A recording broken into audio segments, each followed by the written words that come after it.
신약성경 사도행전 24장 1절에서 23절까지의 말씀, 사도행전 24장 1절 말씀부터 제가 읽겠습니다. 닷새 후에 대제사장 아나니아가 어떤 장로들과 한 변호사 도둘로와 함께 내려와서 총독 앞에서 바울을 고발하니라. 바울을 부르매 도둘로가 고발하여 이르되, 벨릭스 각하여, 우리가 당신을 힘입어 태평을 누리고 또 이 민족이 당신의 선견으로 말미암아 여러 가지로 개선된 것을 우리가 어느 모양으로나 어느 곳에서나 크게 감사하나이다. 당신을 더 괴롭게 아니하려 하여 우리가 대강 여짜옵나니 반영하여 들으시기를 원하나이다. 우리가 보니 이 사람은 전염병 같은 자라 천하에 흩어진 유대인을 다 소유하게 하는 자요 나사렛 이단의 우두머리라. 그가 또 성전을 더럽게 하려 함으로 우리가 잡아싸우니 당신이 친히 그를 신문하시면 우리가 고발하는 이 모든 일을 아실 수 있나이다 하니, 유대인들도 이에 참가하여 이 말이 옳다 주장하니라. 총독이 바울에게 머리로 표시하여 말하라 하니, 그가 대답하되, 당신이 여러 해 전부터 이 민족의 재판장 된 것을 내가 알고 내 사건에 대하여 기꺼이 변명하나이다. 당신이 하실 수 있는 바와 같이 내가 예루살렘에 예배하러 올라온 간지 10이틀밖에 안 되고, 그들은 내가 성전에서 누구와 변론하는 것이나 회당 중에 시중에서 무리를 소동하게 하는 것을 보지 못하였으니 이제 나를 고발한 모든 일에 대하여 그들이 능히 당신 앞에 내세울 것이 없나이다. 그러나 이제 이것을 당신께 고백하리이다. 나는 그들이 이단이라 하는 도를 따라 조상의 하나님을 섬기고 율법과 선지자들의 글에 기록된 것을 다 믿으며 그들이 기다리는 바 하나님께 향한 소망을 나도 가졌으니 곧 의인과 악인의 부활이 있으리라 함이니이다. 이것으로 말미암아 나도 하나님과 사람에 대하여 항상 양심의 거리낌이 없기를 힘쓰나이다.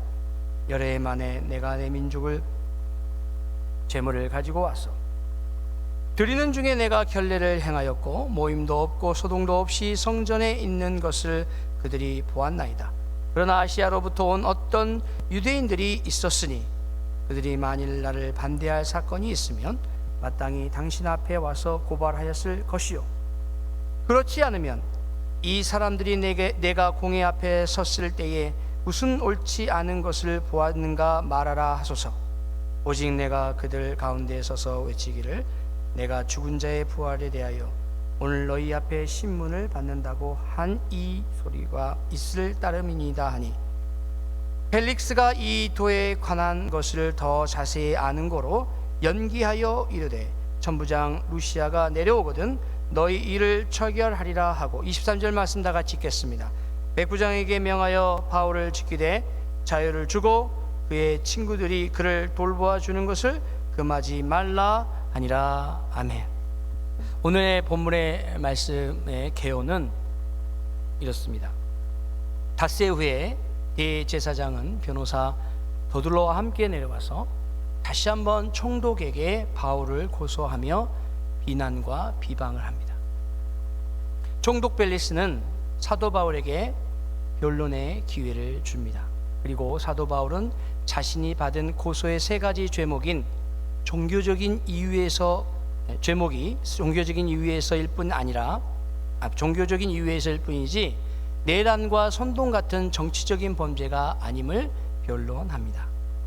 이러한 바울의 적극적인 해명에도 불구하고 벨릭스 총독은 정치적인 이유에서 자신의 판단을 유보하며 책임을 천부장 루시아에게 떠넘깁니다. 그러면서 로마 시민권자였던 사도 바울을 안전하게 지켜줄 것을 명령합니다. 이것이 오늘 본문의 전체적인 개요입니다. 저는 오늘 이 본문의 말씀을 통해서 하나님은 어떤 분이시고 그리고 오늘 우리에게 주시는 교훈이 무엇인지 함께 나누기를 원합니다. 첫 번째로, 하나님은 어떤 분이십니까? 약속을 지키시되 그 하나님이 약속하신 말씀대로 이루시는 하나님이신 것을 여러분 믿으시기 바랍니다. 어제 제가 새벽 기도회 때 우리 하나님은 당신이 하신 약속의 말씀을 반드시 지키는 하나님이시라고 말씀드렸습니다. 사도행전 23장 11절 말씀에서 내가 예루살렘에서 나의 일을 증언한 것 같이 로마에서도 증언하여야 하리라 라고 말씀하셨습니다. 그리고 그 말씀을 지키시기 위해서 이 사도 바울의 암살의 위험에 노출되어 있을 때에 그를 지켜내십니다. 어떻게 지켜내시냐면 로마 군인들을 보내서 보병 200명과 기병 70명과 그리고 창병 200명을 통해서, 여러분 이렇게 많은 군인들이 한 사람을 지키기 위해서 동원이 됐다고 생각해 보세요. 어떤 누가 사도 바울에게 손을 댈 수 있겠습니까? 여러분, 하나님께서 사도 바울에게 약속하셨던 그 말씀을 지키시기 위해서 군인들 470명을 동원하십니다. 여러분 중에 혹시 보디가드를 데리고 다니신 분 계세요? 여러분, 한 분도 없죠. 한 사람도 우리가 보디가드를 채용하기가 쉽지 않은데 하나님께서는 사도 바울에게 470명을 붙여주셔요. 그리고 더 나아가서 사도 바울이 로마까지 잘 안전하게 그리고 신속하게 이동할 수 있도록 마차를 보내줍니다. 동물을 보내줘요. 지금으로 말하면 아주 훌륭한 호송차를 보내주는 것이죠. 이렇게 기가 막히게 하나님은 사도 바울을 보호해 주셨습니다. 마가복음 13장 9절에서 나로 말미암아 너희가 권력자들과 임금들 앞에서 서리니 이는 그들에게 증거가 되려 합니다 라고 예수님께서 제자들에게 말씀하십니다. 여러분, 이 말씀이 오늘 사도 바울을 통해서 다시 한번 이루어집니다. 죄수의 몸으로 많은 통치자들 앞과 임금 앞에서 자신이 믿는 예수 그리스도를 이 사도 바울이 담담하게 전하고 있다는 것입니다. 여러분, 하나님은 약속을 지키시되 당신이 하신 말씀대로 정확하게 이루시는 하나님이신 것을 믿으시기 바랍니다.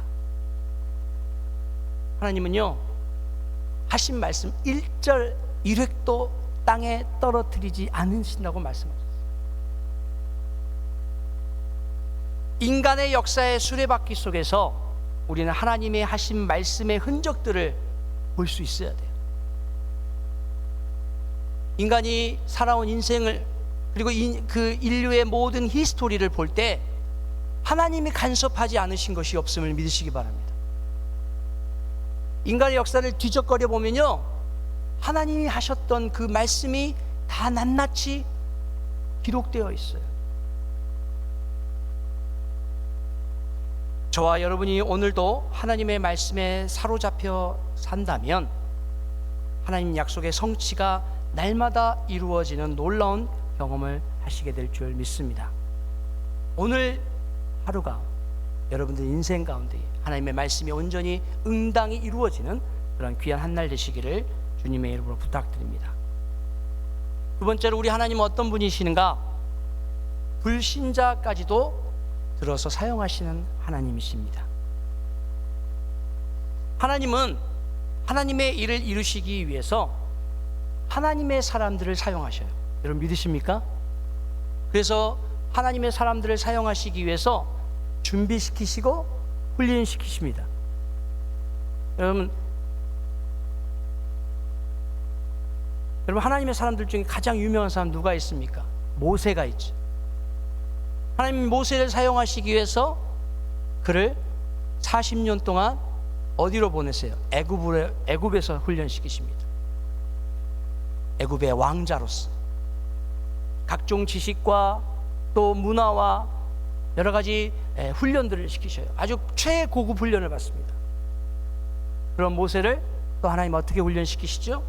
광야로 내모르셔서 40년 동안 겸손하게 하시고 또 하나님이 하실 그 놀라운 일들을 소망하게 하시고, 그래서 80세에 그를 부르십니다. 죄송합니다. 여기 혹시 80세 넘어가신 분 계세요? 네, 괜찮습니다. 표시해 주십시오. 없죠. 여러분 아직도 기회가 있습니다. 하나님의 사용을 받을 수 있는 기회가 있어요.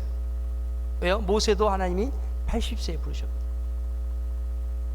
여러분, 이렇게 하나님은 당신의 일을 하시기 위해서 하나님의 사람을 준비시키시고 훈련시키시고 그리고 부르셔요. 그런데요, 성경은 또 뭐라고 말하느냐? 하나님의 일을 이루시기 위해서 하나님의 사람이 아닌 불신자도 사용하고 있음을 이야기하고 있습니다. 벨릭스 총독은 단순히 자신의 정치적인 이익을 위해서 대제사장과 더블로의 고발을 무마시키십니다.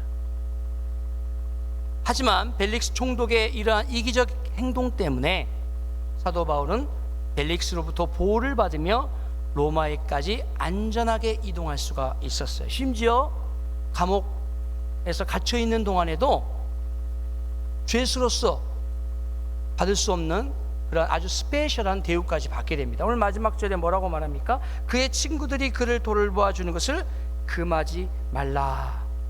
여러분, 바울은요, 감옥에 갇혀 있으면서도 자유로웠어요. 아니, 마음이 자유로웠다는 게 아니고요, 실제적으로 자유로웠습니다. 감옥 안에서도 그가 누릴 수 있는 자유가 있었어요. 요즘 같으면 그게 말이 되는 이야기입니까? 심지어는 그의 친구들이 그를 방문해서 그에게 이렇게 필요한 것도 전달할 수 있게끔 그런 편의를 제공받았습니다. 여러분, 혹시 여러분 주변에 여러분을 힘들게 하는 사람이 불신자인 경우가 있습니까? 어쩌면 그 사람이 하나님의 도구일 수 있습니다. 어쩌면 나를 힘들게 하고 괴롭게 하는 그 불신자가 하나님의 지팡이일 수 있어요.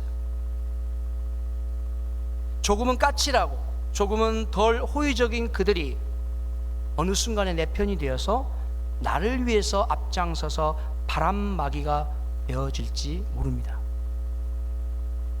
이게 하나님이 하시는 일이에요. 모든 상황 속에서 가장 선한 것을 주시는 하나님을 경험하시는 오늘 하루가 되시기를 축원합니다. 마지막으로 오늘 우리에게 주시는 교훈이 무엇일까요?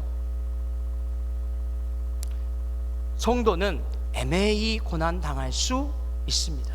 아무 이유 없이 불평부당한 일을 당하기도 할 수 있어요. 너무 터무니없는 모함과 비난을 받을 수도 있습니다. 왜요? 성도이기 때문입니다. 하나님의 사람이기 때문이에요. 여러분, 성도는요, 오늘 본문에 나온 죽은 자의 부활, 사도 바울이 이 죽은 자의 부활을 전하는 것으로 인해서 핍박받고 있고 이렇게 고난받고 있잖아요. 그가 누굽니까? 죽은 자의 부활, 사도 바울이 말하는 그 죽은 자의 부활은 누구를 의미합니까? 예수 그리스도를 말합니다. 유대인들이 십자가에 못 박혔던 예수 그리스도, 그리고 3일 만에 부활하셨던 예수 그리스도, 그 예수 그리스도를 전하는 것 때문에 세상으로부터 끊임없이 비난과 공격을 받을 수 있다는 것입니다.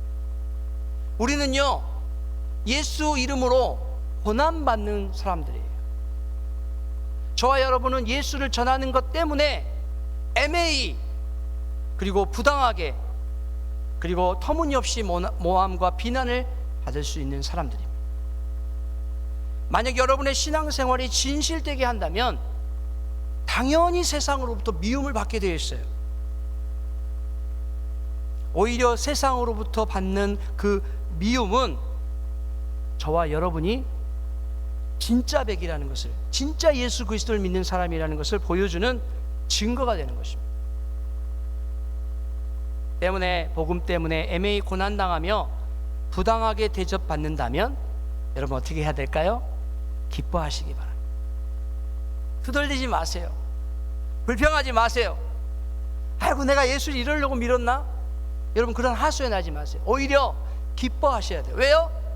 내가 진짜 백이구나, 내가 예수 믿는 진짜구나, 때문에 세상으로부터 미움을 받는구나.